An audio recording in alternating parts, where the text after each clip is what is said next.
we shall be covering a very important aspect, rather the one of the fundamental aspects of your data analytics industry, I would say, not just the course. Because جو آپ کی data collection ہے اور اس کی preparation ہے, it matters a lot. It set foundation for your analysis.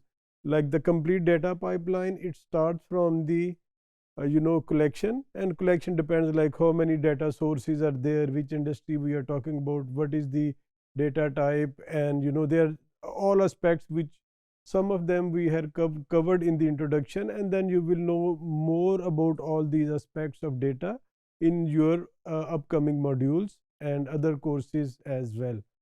So the basic objective of this particular area or section is to develop your understanding about data sources, data formats, various systems where your data is produced, because we understand by now that data analytics, the system where we analyze the data is not produced here. Data, we import data from other systems.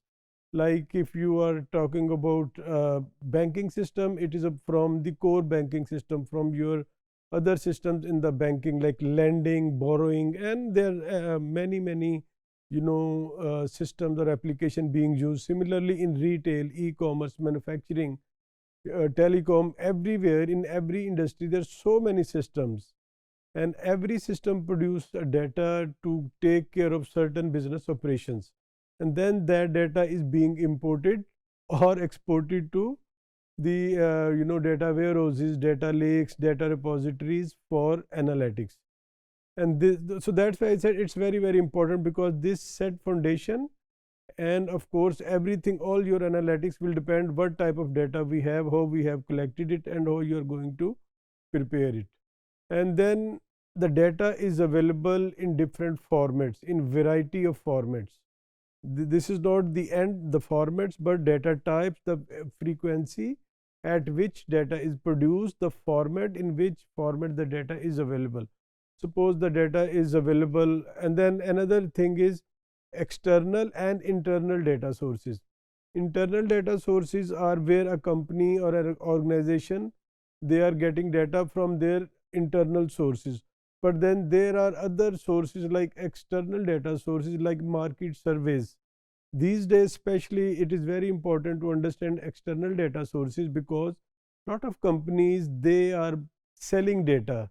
They arrange data, they procure data, and then it is used for the analytical objectives. I'll give you one very good example of, suppose, airline industry.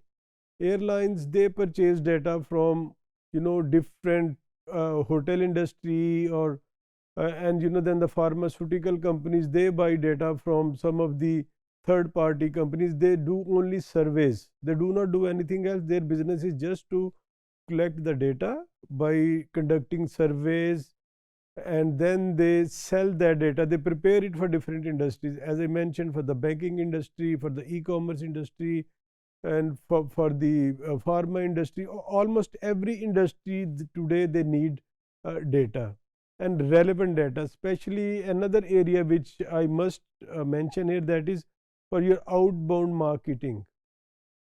When the companies, they want to sell, they start with the marketing, and for marketing they need data for the target audience, to whom they should contact, who are their potential customers or potential buyers. So all these things, they emphasize on importance of secondary data. So primary data, which is produced within the company, it is easy.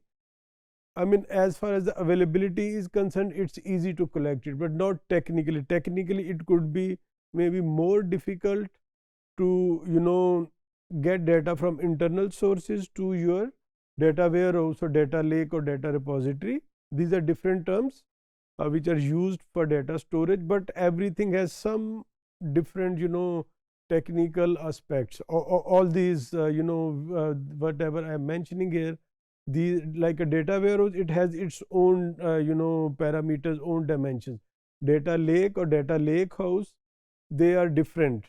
Maybe some of the I would say attributes or qualities, they overlap. Like one main is they all store data, but the way they store the data, the type of the data they store, and how the data can be accessed or extracted from the data warehouse, all that changes a lot. So this is your objective of this particular course, and I hope that you will be able to set your objective, and then all whatever you learn during this course you will be able to implement, not only for your studies but in your future projects. And one thing more, we shall be doing some very exciting case studies here. As part of this course there will be multiple case studies, and I encourage you all that you should be able to utilize this knowledge, whatever we are learning as part of these modules and the different courses. You should be able to apply all that knowledge, and you should have a very comprehensive understanding of internal and external data sources, and how to collect data from those sources, and how you can utilize the collected data for your analytics. Thank you.